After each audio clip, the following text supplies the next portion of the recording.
everyone, Alexa Donne here, sans glasses, and I am here to talk to you about rejection and how to handle it.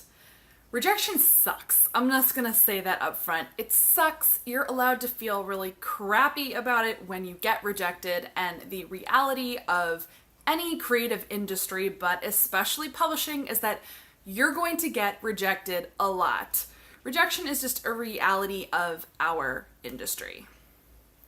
You're going to be rejected at so many stages, and I'm going to rattle you through many of them because it does not stop when you get an agent. It does not stop when you get a book deal. You are going to be rejected by agents at the querying stage. You might be rejected getting into a pitch contest or a mentorship program. You're going to be rejected on submission by editors. You're going to be rejected by festivals or events that you might want to go to. You're going to be rejected by trade review magazines. They may decline to review you or give you a negative review. You're going to be rejected by readers who aren't interested in reading your book or who read your book and didn't like it. You're just going to face rejection at every possible turn, and I didn't even get to all of the examples. Those are just off the top of my head. 99% of the time, rejection is not personal, and you just have to learn to take it in stride. This is easier said than done, of course, but I do have some tips and tricks for how to deal with being rejected. It's important to remember that you are not your book. Someone's rejection of your book or your creative product is not a rejection of you as a person, nor is it a reflection of you as a person. The person who's rejecting you, they don't hate you. They usually don't even hate your book.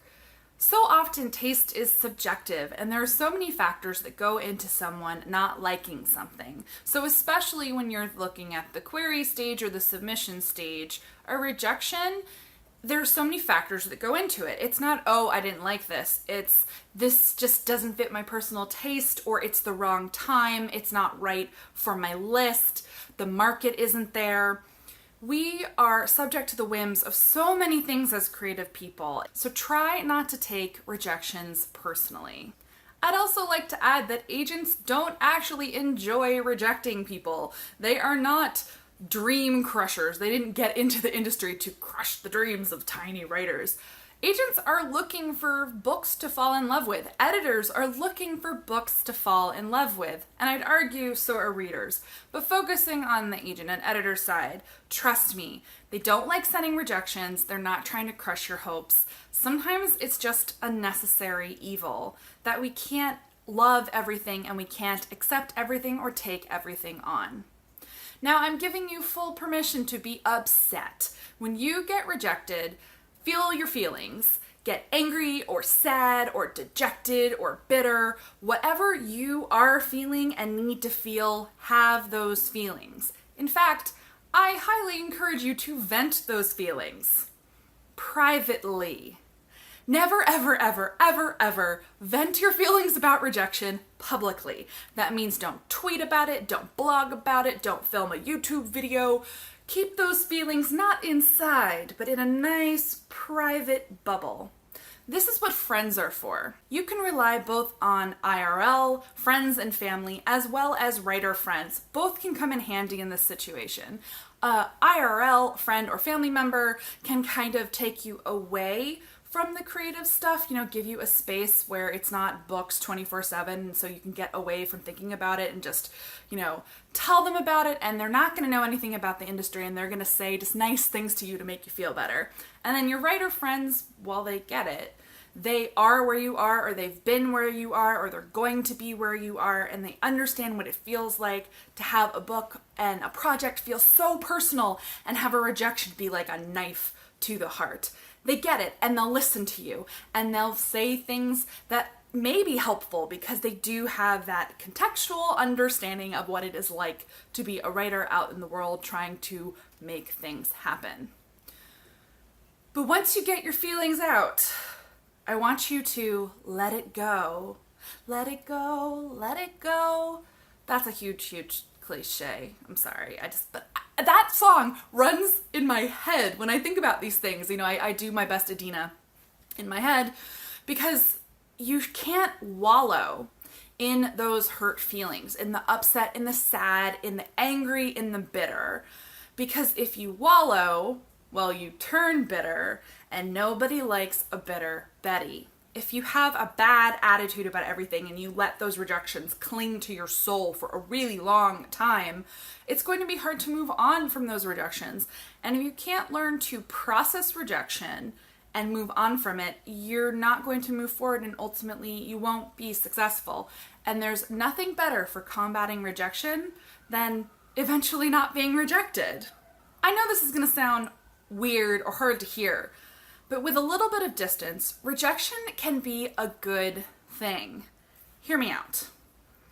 Often when we're in the moment of hearing something negative, a rejection, something bad, especially about something so close to our hearts like a creative product, we go into what I call a rage haze. I do it too. When I get notes from my critique partners or my agent or my editor, or I get a rejection, I go into Hulk mode where I'm just like, they're terrible and they don't understand me. How could they? No, just no. And then I calm down after I get my feelings out, after venting to friends or what have you.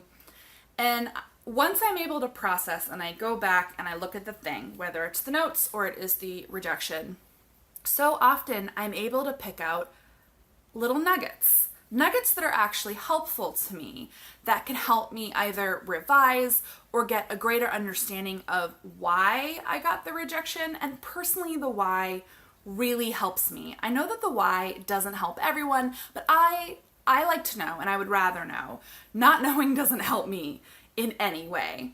So having the context or the nuggets of information, it helps me process. And most importantly, it helps me and it will help you move on. The key way to getting over rejection or processing it well is having concrete action steps that you can take. A next step so that you're not wallowing on the thing and the rejection. It might be, okay, I got this rejection, maybe I got several rejections, but I see a pattern and there are nuggets in here that I can use to do a revision. And throwing yourself into a revision, I find, it's a way to kind of put the rejection and the hurt in the back of your mind, because you have forward movement. You have something to focus on, and dagnabbit, you can nail that revision and you'll show them. And I did that, by the way. I got 14 rejections on my first round of submission for my book.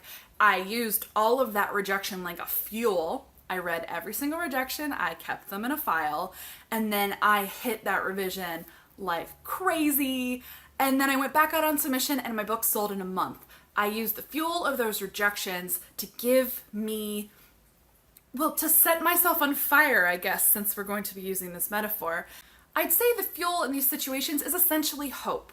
You want to focus on forward momentum and things that you can do, concrete things that you can do, because they're all about hope of the future and the next opportunity, and maybe not getting a rejection the next time. So that could be working on a new book entirely. And in general, I recommend working on a new project if you are querying or on submission, because getting wrapped up in something new and exciting, it's a great distraction. And a rejection sucks, but if you can go, but I've got my shiny to keep me warm, I'm gonna go work on that shiny new idea, F that guy, it's easier to handle. And honestly, dealing with rejection is like a muscle that you can strengthen through dealing with rejection, where eventually it's going to be easier. It'll never be easy. It's always going to suck to be rejected. But over time, it'll kind of roll off your back like water, because you're a duck. You'll be fine. So those are my key tips for dealing with rejection. It's just feel your feelings, get them out, keep them private, take some space, look again, develop a positively oriented action plan for moving forward. I hope that helped. We're all facing rejection. Rejection sucks.